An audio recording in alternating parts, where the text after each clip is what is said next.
Hello everyone, my name is Manoj Chaudhary and in today's computer network we will be covering the concept of data rate limits and performance. We will be seeing what are the performance issues which a signal mainly faces. So if you have not watched the video on our previous lectures based on the signal, like types of signal, characteristics of a signal and many more such concepts we have already covered, then do go watch I will provide the link in the description and in the I button as well. So we will be starting with the data rate limits. See, one of the main consideration जो हम लोग को हमेशा ध्यान में रखनी पड़ती है कि how much fast we can make our data send over a channel. And since we are talking about digital signal, the unit consider over here will be bits per second. तो कितनी स्पीड में हम लोग अपने data को transfer करवा सकते हैं. अब ये डिपेंड करता है, द डेटा रेट जो होते हैं डिपेंड करते हैं तीन फैक्टर के ऊपर. बैंडविड्थ कितना अवेलेबल है, bandwidth is in terms of hertz और in terms of bits per second, that we will be seeing in our later slide. Then the level of signal, like it is a 2 level signal, 4 level, 8 level, or the level, basically the level of signal, कितने level का signal है. The level basically over here means the number of bits we can transmit over a period of time. Then another important consideration is the quality of channel. See, if the quality of the channel is high, then the speed may be very much high. Because there is a low level of noise in a good quality of channel. So theoretically seeing this concept, then data rate we can see them one by one in a noiseless as well as a noisy channel. So there are two theoretical formula given by Nyquist and Shannon, which we will be seeing respectively for a noiseless as well as noisy channel. Talking about the noiseless channel, the Nyquist person, he has given a bitrate formula. Bitrate over here means the number of bits which we can send in 1 second. So to find out the maximum bitrate according to Nyquist formula, and over a noiseless channel the formula is bitrate equals to 2 multiplication into bandwidth into log 2L. and seeing bandwidth over here, bandwidth का मतलब है bandwidth channel का हम लोग bandwidth की बात करने वाले हैं, means the maximum transmission capacity of the channel. L means the level of signal, कितने लेवल का हमारा सिग्नल है. Just from this particular diagram we will try to understand कि लेवल का मीनिंग क्या है. देखो, अगर आपका जो सिग्नल है वो 2 लेवल है, 2 लेवल सिग्नल का मतलब होता है कि हम लोग ट्रांसमिट करते टाइम बिट्स को 1 by 1 ही सेंड कर पाएंगे. If your signal is a 4 level signal, at a time हम लोग 2 बिट्स एक साथ सेंड कर पाएंगे to the receiver. If your signal is a 8 level signal, then we can transmit 3 bits concurrently. And ये कैसे फाइंड आउट करते हैं? देखो, we can think of it in a formula where 2 raised to n equals to L. L means over here level. अब देखो, अगर जो levels होते हैं वो 2 raised to पावर के फॉर्म में रहते हैं. ऐसे नहीं है कि हम लोग 13 लेवल रखें या 14 लेवल, नहीं. तो कैसे होगा? अब यहाँ पे अगर हमारा जो लेवल है, it is a 64 level signal. 64 level signal है. अब ये 64 को अचीव करने में हमें 2 को कितने पावर से रेज करना पड़ेगा, मींस n को यहाँ पे क्या रखना पड़ेगा हमें वैल्यू में कि हमें 64 है. तो over here we will have to place 6 because 2 raised to 6 is 64 and hence हम एक टाइम पे n पे हम लोग कितने बिट्स साथ में सेंड कर पाएंगे. तो level of signal basically determine करता है आपके कितने बिट्स एक साथ में सेंड होंगे. सो L का मीनिंग आपको पता चला. बैंडविड्थ क्या होता है? Maximum transmission capacity of a channel. Then bit rate, वो हम लोग अभी फाइंड ही करने वाले. Bit rate means the number of bits which can be transmitted in 1 second. तो अकॉर्डिंग टू फॉर्मूला अगर आपको थोड़ा दिख रहा है, सो हम लोग इसमें में ऐसा सोचते हैं कि अगर L की वैल्यू हम लोग डायरेक्टली इंक्रीज कर दें, देन हमारा means number of level signal level से उसे डायरेक्टली इंक्रीज कर दें, तब हमारे पास बिट रेट की वैल्यू बहुत ज्यादा मैक्सिमम निकल के आएगी. बट थ्योरेटिकली सही है, प्रैक्टिकली लिमिट है. लिमिट कैसे? अगर हम नंबर ऑफ सिग्नल लेवल को एक्सट्रीम लेवल पे आगे बढ़ा दें, then there will be a burden जो रिसीवर को फेस करना पड़ सकता है. हो सकता है कि रिसीवर के इतना कैपेसिटी नहीं हो कि इतना बिट रेट से वो डेटा को एक्सेप्ट कर सके एंड प्रोसेस कर सके. तो अगर सिग्नल का लेवल छोटा है, जस्ट लाइक हम 2 रख सकते हैं, देन रिसीवर को सिर्फ डिस्टिंग्विश करना पड़ेगा बिटवीन 0 and 1. अगर सिग्नल का लेवल 64 है, मीन्स नंबर ऑफ बिट्स एक टाइम पे हम लोग सेंड कर पाएंगे 6 बिट्स. 2 raised to 6 is 64 ना. तो ये उस आपका जो रिसीवर होगा उससे उतने नंबर ऑफ बिट्स को साथ में डिफरेंशिएट करना पड़ेगा. तो एक तरीके से बर्डन पड़ेगा. अब अगर हम लोग सेंड कर रहे हैं the data in this format, तो एक बिट करके आगे फॉरवर्ड होने वाला है. Okay, and if at a time 6 bits will be sent, and multiple time वो सेंड होने वाला है, तो रिसीवर को उनको डिफ्रेंशिएट करने में उतना ही प्रॉब्लम फेस करना पड़ सकता है। हेंस हम लोग ये बोल सकते हैं कि लेवल ऑफ सिग्नल को हम लोग इंक्रीज करेंगे, बिट रेट तो इंक्रीज होगा, लेकिन प्रैक्टिकली थोड़ा इम्पॉसिबल भी है, क्योंकि लिमिट है हमारे पास कि रिसीवर अगर उसे हैंडल नहीं कर पाया तो इश्यू वाली बात हो सकती है। अदर वर्ड्स में बोला जाए तो अगर हम लोग लेवल ऑफ सिग्नल इंक्रीज करेंगे, वो हमारे रिलायबिलिटी या trustability over the channel, over the system and over the data decrease कर देगा या फिर रिड्यूस कर सकता है। नॉइजी चैनल, अभी हम लोग ने नॉइजलेस के बारे में चेक किया। नॉइजी चैनल के बारे में अगर बात की जाए तो this formula was given by Shannon, cloud Shannon, तो 1944 में दिया गया था। देखो एक चीज, कोई भी चैनल जो होता है हमेशा नॉइजलेस नहीं होता, कुछ ना कुछ अमाउंट ऑफ नॉइज वहाँ पे रहेगी। नॉइजलेस चैनल जो हम लोग प्रीवियस वाले स्लाइड में देखा, उसका मतलब ये नहीं कि वहाँ पे बिल्कुल ही कोई एक्सटर्नल फैक्टर नहीं रहेंगे जो हमारे सिग्नल को इम्पैक्ट नहीं करेंगे। नहीं, see external factor will be there that will impact your signal, but to a small level. Noiseless में बहुत कम ऐसे फैक्टर्स होंगे जो आपके सिग्नल को इम्पैक्ट करेंगे। And talking about the channel which is noisy, तो क्लाउड शैनन ने 1944 में हमें फॉर्मूला दिया था, which we can see in this way: capacity equals to bandwidth into log 2 and in bracket 1 plus SNR. The concept of SNR has already been covered in our previous video, so अब वो video जाके देखो, link आपका description and I button में मिल जाएगा। अब in this formula bandwidth जो है वो हमारा चैनल का बैंडविड्थ को रिप्रेजेंट करता है। अब SNR का मीनिंग यहाँ पे है signal to noise ratio. If defining SNR, so we can define it in this way: the average signal power upon average noise power. So और इसे अगर एक्सप्लेन किया जाए तो SNR is the ratio of what is to be send upon what is not to be send. Capacity यहाँ पे है capacity of the channel in bits per second, उसका मैक्सिमम कैपेसिटी क्या होगा सेंड करने का, that will be defined by our capacity. हम लोग यहाँ पे फाइंड आउट करना है। तो यहाँ पे एक चीज नोट करूँ, यहाँ पे किसी भी तरीके का कोई भी शॉर्ट का हम लोगों ने L that indicate signal level use नहीं किया, तो इसका मतलब ये होता है कि हम लोग कितने भी लेवल का सिग्नल यूज करें, हम लोग यहाँ पे मैक्सिमम डेटा रेट जो अचीव कर सकते हैं वो कैपेसिटी ऑफ द चैनल का ही होगा, उससे ज्यादा का नहीं अचीव कर पाएंगे। Now coming to the next topic which is performance. See हम लोगों ने बहुत सारे टूल्स देखे जिससे हम लोग सिग्नल डेटा को ट्रांसमिट करवा सकते हैं ओवर द चैनल, एंड कैसे वो बिहेव करता है सिग्नल वो भी हम लोगों ने चेक किया, लाइक क्या क्या इशू एक सिग्नल को नॉइस के थ्रू फेस करने पड़ सकते हैं। अब एक चीज और हम लोग को ये चेक करना है कि हमारा जो सिग्नल है, हमारा जो नेटवर्क है, उसका परफॉर्मेंस को हम लोग इवेल्युएट करें कि how good our network is on basis of transmission. पहला चीज इसमें आता है बैंडविड्थ। बैंडविड्थ को हम लोग दो कॉन्टेक्स्ट में देखेंगे, first bandwidth in terms of hertz and bandwidth in terms of bits per second. Talking about hertz हम लोग already last two last lectures में कवर कर चुके हैं, just will take a revision of this. When talk about bandwidth in terms of hertz, bandwidth जो होता है hertz के इसमें, it is a range of frequency, basically defining it is the difference between the highest frequency of the signal in a composite signal and the lowest frequency. अगर आपका जो frequency है high है, इट इज 5000 एंड जो lowest frequency है signal का, it is 1000, then bandwidth in terms of hertz will be 4000 hertz. तो example we have taken कि bandwidth of a subscriber telephone line is 4 kilohertz, means उतना उसका bandwidth होता है, frequency range हमें प्रोवाइड करता है। And in bits per second bandwidth जो होता है, we can refer it as number of bits that a particular channel, एक पर्टिकुलर लिंक या फिर एक नेटवर्क ट्रांसमिट कर सकता है। In short, the maximum speed that network provide us, that link or channel provide us. For example, if one says that a bandwidth of a fast Ethernet it is a maximum of 100 Mbps, उसका मतलब ये होता है कि वो network 100 Mbps का speed हमें provide करता है। But providing a speed of 100 Mbps does not mean कि हम लोग उतने ही स्पीड से वहां पे कर पाएंगे। It also depend on the capability of the sender. एक ओवरऑल इनके बीच में कॉन्टेक्स्ट को थोड़ा समराइज कर ले। सी बैंडविड्थ इन हर्ट्ज अगर देखा जाए तो it is a range of frequency और the difference of frequency of a composite signal. तो और हम लोग अगर देखा जाए तो range of frequency that a channel can pass, कितना रेंज ऑफ फ्रीक्वेंसी वो चैनल पास कर सकता है, we can say that. In bits per second it refers to the speed of bit transmission in a channel और a link. Okay, next topic is the throughput. Throughput क्या होता है? देखो, at a first glance अगर हम लोग देखें तो हमें बैंडविड्थ और थ्रूपुट दोनों सेम दिखेंगे।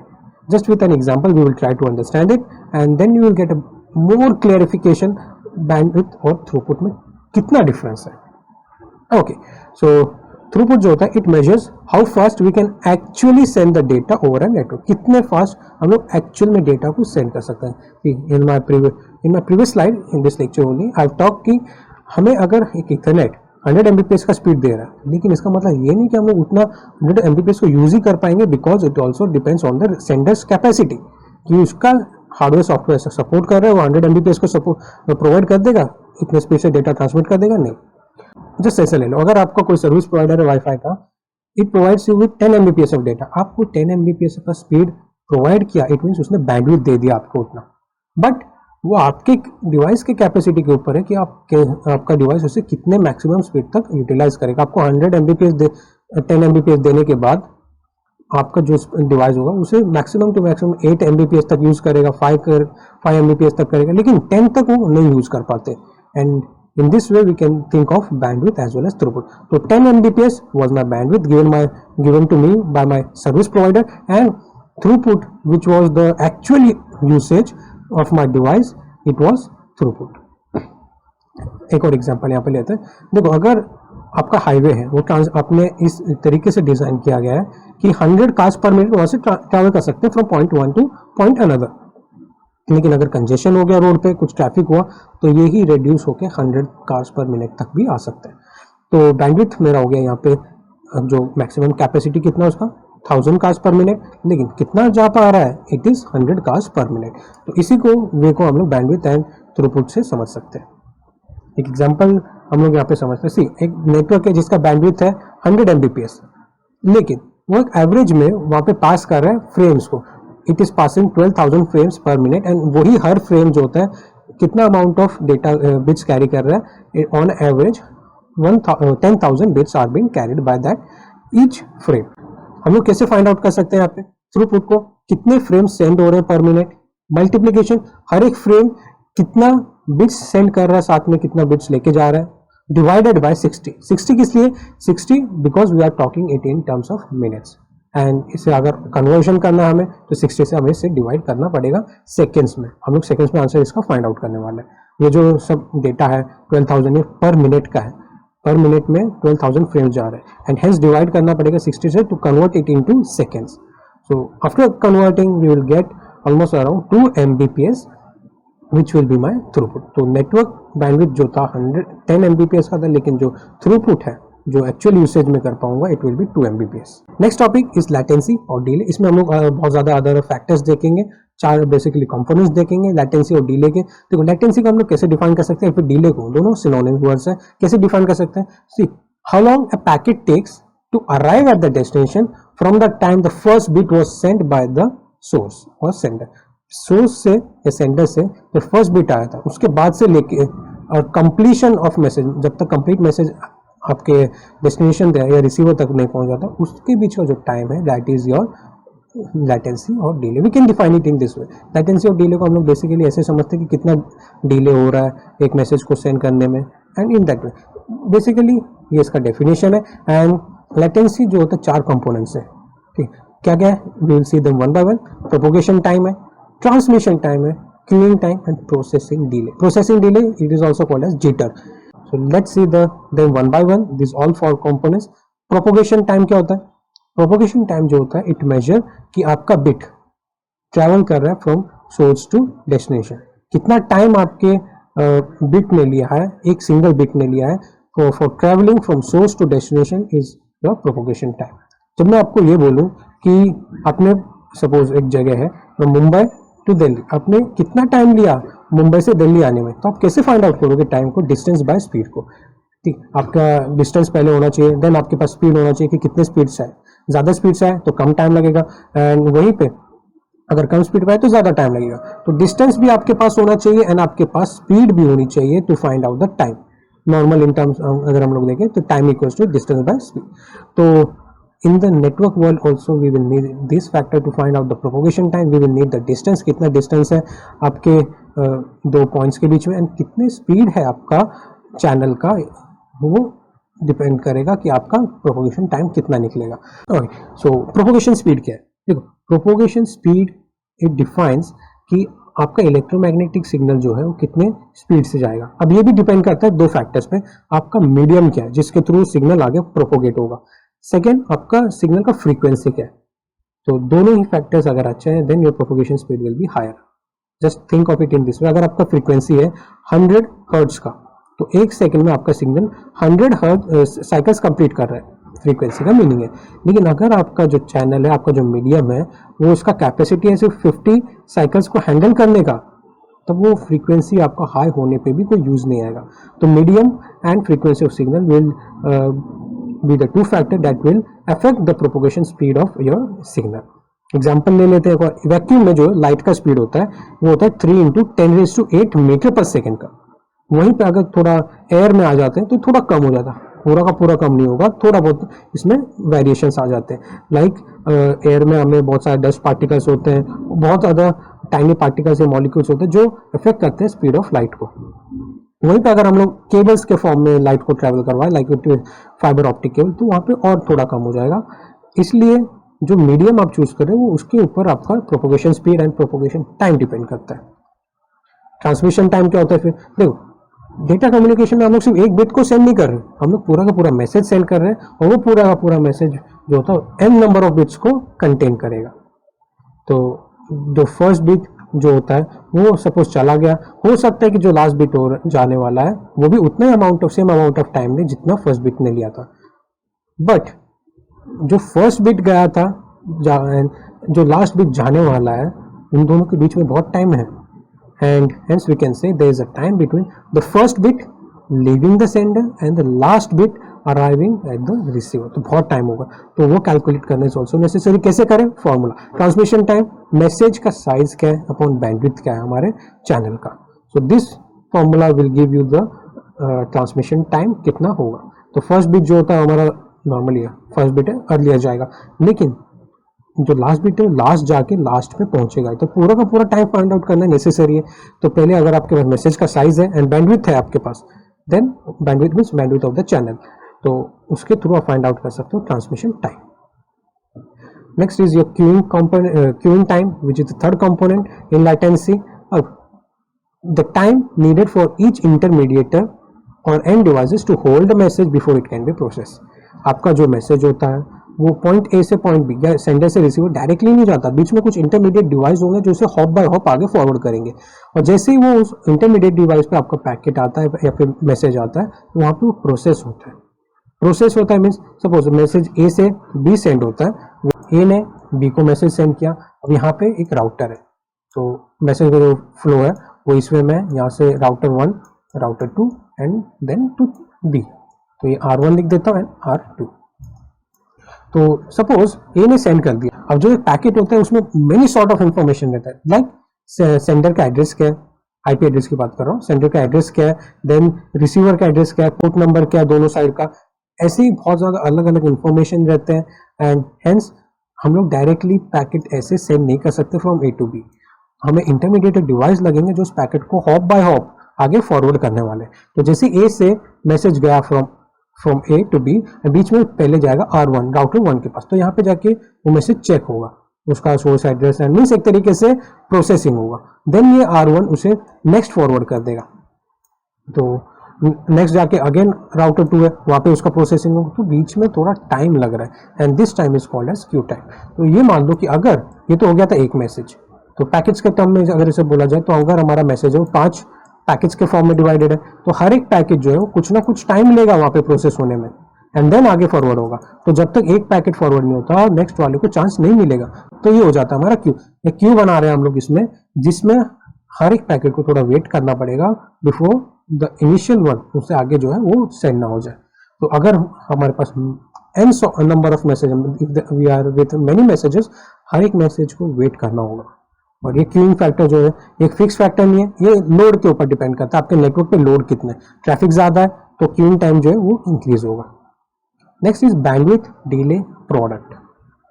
बैंडविड्थ डिले प्रोडक्ट जो है नाम से यहाँ पे आ रहा है, प्रोडक्ट मीन्स मल्टीप्लीकेशन, बैंडविड्थ और डिले का प्रोडक्ट।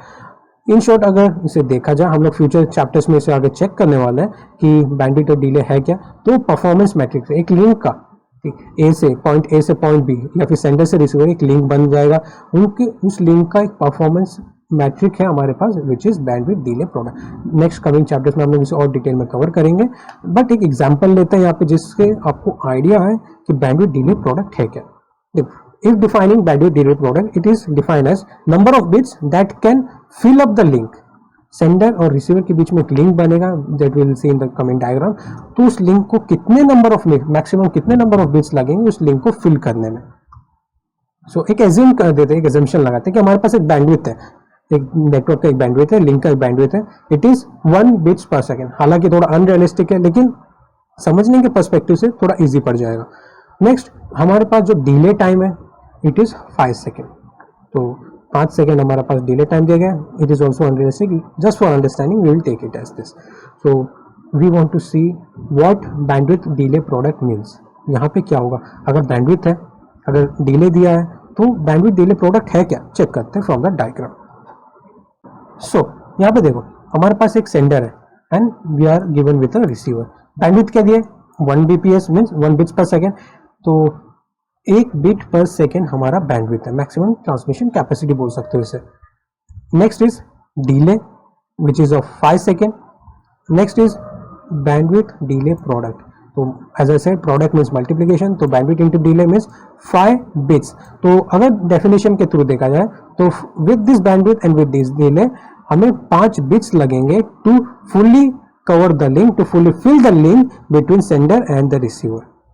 चेक करते हैं, देखो क्या बैंडविड्थ दिया, 1 bps, मतलब 1 बिट्स पर सेकेंड सेंड होगा। तो फर्स्ट सेकेंड पे आफ्टर 1 सेकेंड हमारा फर्स्ट बिट जा चुका है। After 2 second first already transmission में, सेकेंड जाने वाला है तो ट्रांसमिट होगा। आफ्टर 3 सेकेंड 3 बिट्स हो जाएंगे, फर्स्ट सेकेंड एंड थर्ड।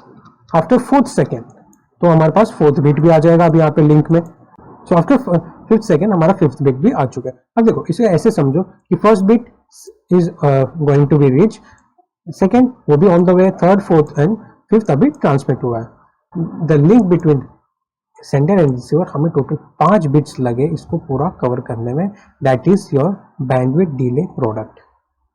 कितने बिट्स हमें लगेंगे to fully cover the link between sender and receiver is defined by your bandwidth delay product. तो अब जब ये फर्स्ट बिट पहुंचेगा उसके बाद ये लिंक, इस पर्टिकुलर लिंक में 4 बिट रह जाएंगे। तो अगर कोई दूसरा बिट होगा इसके बाद वो ट्रांसमिट होगा तो वो 5th वाले की जगह ले लेगा, मीन 6th वाला जो 5th वाले की जगह पे आ जाएगा। लुकिंग एट द फिगर हम लोग ये बोल सकते हैं कि एक प्रोडक्ट विच इज 1 into 5, ये मैक्सिमम नंबर ऑफ बिट्स हमें देगा जो पूरे के पूरे लिंक को एक टाइम पे कवर कर सकेंगे। एंड 5 से ज्यादा बिट्स एक टाइम पे इस लिंक में हम आगे फॉरवर्ड नहीं कर सकते। तो अगर हमें 6th वाला बिट फॉरवर्ड करना है तो पहले इन 5 में से एक कम होना चाहिए, मीन्स फर्स्ट वाला वो रीच होना चाहिए एंड देन हम लोग 6th वाला बिट सेंड कर पाएंगे। Finally coming to the jitter, तो इसमें आता है which is also called as a processing delay. तो another performance issue that is related to a signal और that is related to delay is jitter. तो we can say कि हर एक package जो होता है ना वो सेम अमाउंट ऑफ टाइम नहीं लेता प्रोसेस होने के लिए, ठीक है, उसे सेम अमाउंट ऑफ टाइम नहीं लगता डिले में।